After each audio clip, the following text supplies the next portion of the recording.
नमस्कार, जय श्री कृष्ण। आसोलव ज्ञान यूट्यूब चैनल में आप सभी का स्वागत है।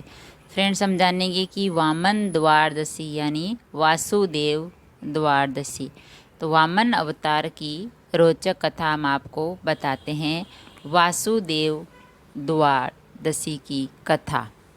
तो चातुर्मास में भगवान विष्णु है वो 4 महीने के लिए योग निद्रा में चले जाते हैं। तो ये जो द्वादशी है, इस दिन की कथा क्या है। आषाढ़ महीने की शुक्ल पक्ष की द्वादशी तिथि वासुदेव द्वादशी पर्व के रूप में मनाते हैं। वासुदेव द्वादशी पर भगवान श्री कृष्ण, श्री हरि विष्णु और माता लक्ष्मी का पूजन किया जाता है।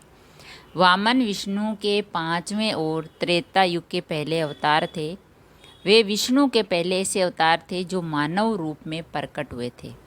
इनको जो मानव यानी मानव जाति का जो विकास हुआ था। द्वादशी तिथि को मनाए जाने के कारण इसे वामन द्वादशी भी कहते हैं। तो वामन द्वादशी की एक पौराणिक कथा। श्रीमद् भागवत पुराण में वासुदेव द्वादशी की कथा के अनुसार वामन अवतार के विषय में कथा है। एक बार देवदत्ते युद्ध में दैत्य पराजित हुए और मृत दैत्यों को लेकर वे अस्तांचल की ओर चले गए। दैत्य राज बलि की इंद्र वज्र से मृत्यु हो गई।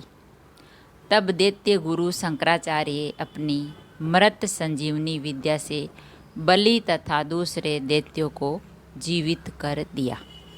राजा बलि के लिए शुक्राचार्य एक यज्ञ का आयोजन करते हैं और अग्नि से दिव्य बाण तथा अभेद कवच पाते हैं और असुर सेना अमरावती पर आक्रमण कर देती है। असुर सेना को आते देखकर देवराज इंद्र समझ जाते हैं कि इस बार वे असुरों का सामना नहीं कर पाएंगे और इसीलिए देवता भाग जाते हैं। स्वर्ग दैत्यों की राजधानी बन जाता है, यानी स्वर्ग पर दैत्यों का राज हो जाता है। तब शुक्राचार्य राजा बलि के अमरावती पर अचल राज्य के लिए 100 अश्वमेघ यज्ञ का आयोजन करवाते हैं। इंद्र को राजा बलि की इच्छा का ज्ञान होता है कि राजा बलि के 100 यज्ञ पूरे होने पर फिर उनका स्वर्ग से कोई नहीं निकाल सकता, यानी राजा बलि का स्वर्ग पे भी राज हो जाएगा। इसीलिए इंद्र भगवान विष्णु की शरण में जाते हैं और भगवान विष्णु इंद्र को सहायता करने के लिए कहते हैं। भगवान विष्णु इंद्र भगवान है जो विष्णु भगवान के पास जाते हैं कि उस राजा बलि का कुछ कीजिए, नहीं तो वो हमारा स्वर्ग ही छीन लेगा, तो हमारी सहायता कीजिए। तब भगवान विष्णु वामन रूप में अदिति के गर्भ से उत्पन्न होने का वचन देते हैं।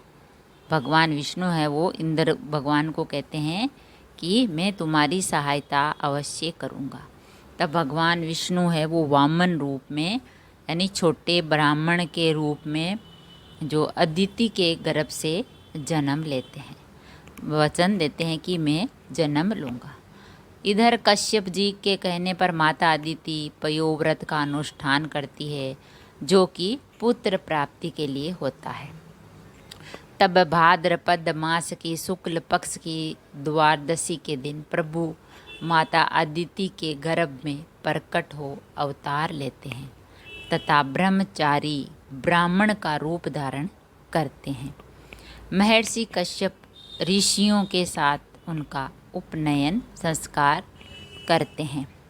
वामन बटु को महर्षि पुलक, यज्ञोपवीत अगस्त्य ने मृगचरम, मरीचि ने पलाशदंड, सूर्य ने छत्र, भृंगु ने खड़ाऊ, सरस्वती ने रुद्रांश माला तथा कुबेर ने भिक्षा का पात्र दिया।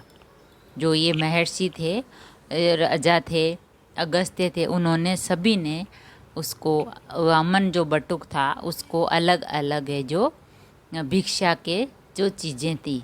तो महर्षि पुलुक ने दी यज्ञोपवीत, अगस्त्य ने मृगचरम और मरीच ने पलाश दंड, सूर्य ने छत्र, भृंगु ने खड़ाऊ और सरस्वती ने रुद्राक्ष की माला तथा कुबेर ने भिक्षा का पात्र। इसके बाद भगवान वामन पिता की आज्ञा लेकर बलि के पास जाते हैं।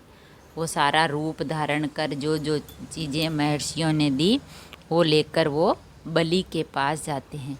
उस समय राजा बलि नर्मदा नदी के तट पर अंतिम यज्ञ कर रहे होते हैं। 100 यज्ञ पूरे होने वाले होते हैं, तो अंतिम जो यज्ञ वो कर रहे होते हैं। तो वामन अवतारी श्री विष्णु राजा बलि के पास पहुंच जाते हैं। राजा बलि वामन को देखकर पूछते हैं, आप कौन हैं? तब वामन उत्तर देते हैं, हम ब्राह्मण हैं। बलि फिर से प्रश्न करते हैं, तुम्हारा कहाँ वास रह रहा है, यानी तुम कहाँ से आए हो, कौन हो? ये संपूर्ण ब्रह्मा सृष्टि है, वही हमारा निवास है, वामन उत्तर देते हैं। ये सुनकर राजा बलि ने सोचा, जैसे सब लोग सृष्टि में रहते हैं वैसे ये ब्राह्मण भी रहता होगा। फिर बलि पूछते हैं कि तुम्हारा नाथ कौन है? हम सबके नाथ हैं, हमारा कोई नाथ नहीं है। वामन उत्तर वापस उस बलि को वामन ये उत्तर देते हैं कि हम सबके नाथ हैं, हमारा कोई नाथ नहीं है। लेकिन बलि समझता नहीं कि ये भगवान विष्णु ही है। तो राजा सोचते हैं हो सकता है उनके माता पिता आदि की मृत्यु हो गई होगी। तब राजा फिर से प्रश्न करते हैं, तुम्हारे पिता कौन है? वामन उत्तर देते हैं, पिता का स्मरण नहीं करते, अर्थात हमारा कोई पिता नहीं है, हम ही सबके पिता हैं। बलि पूछते हैं कि तुम मुझसे क्या चाहते हो? वामन उनसे भिक्षा मांगते हैं, 3 पग धरती। बलि को आश्चर्य होता, वामन की 3 पग धरती तो बहुत थोड़ी होती है। वे कहते हैं ये तो बहुत थोड़ी है। वामन कहते हैं इतने में हम तीनों लोकों की भावना करते हैं, अर्थात हम 3 पग में ही त्रिलोकी नाप लेंगे। बलि के गुरु शुक्राचार्य बलि को वचन देने से रोकते हैं कि बलि ये वचन ना ले, या ये जमीन देने का तो वचन है उनसे ना ले। फिर भी बलि नहीं मानते हैं। बलि सोचता है कि ये छोटा सा ब्राह्मण, इसके 3 पैर जमीन से तो कितनी ही भूमि जाएगी, कुछ नहीं होने वाला। लेकिन राजा बलि को ये पता नहीं होता है कि ये भगवान विष्णु ही है। फिर भी बलि नहीं मानते हैं। वामन 1 पग में सभी लोग और दूसरे में पूरी धरती नाप लेते हैं। अब तीसरा पग रखने का स्थान नहीं रहता। बलि के समक्ष संकट उत्पन्न हो जाता है। बलि सोचने लगता है ये क्या हो गया, 1 पैर में भूमि और 1 में जो सारा है वो स्वर्ग, जो सारी धरती है वो नाप ली इसने। तो अब तीसरा पैर कहाँ रखेंगे? लेकिन वचन निभाएंगे, वचन तो निभाना ही पड़ेगा। तब वे अपना सिर आगे कर देते हैं। भगवान ठीक वैसा ही करते हैं और बलि को सूतल लोक में रहने का आदेश देते हैं। बलि सहर्ष भगवान की आज्ञा का पालन करते हैं। इससे प्रसन्न होकर विष्णु बलि के से वरदान मांगने के लिए कहते हैं। तो भगवान जो विष्णु है बलि को कहते हैं कि अब तू वरदान मांग। इस पर राजा बलि दिन रात भगवान को अपने पास दिव्य लोक में रहने का वर मांगते हैं तथा भगवान विष्णु अपना वचन पालन करते हुए राजा बलि का द्वारपाल बनना स्वीकार करते हैं, जिन्हें फिर बाद में देवी लक्ष्मी राजा बलि से वर मांगकर मुक्त करवा लेती है। तो फ्रेंड्स, ये द्वादशी यानी भगवान वामन की कथा है।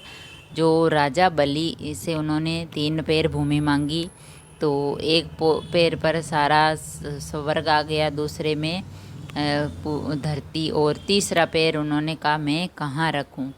तो बलि राजा ने अपना सिर आगे कर दिया।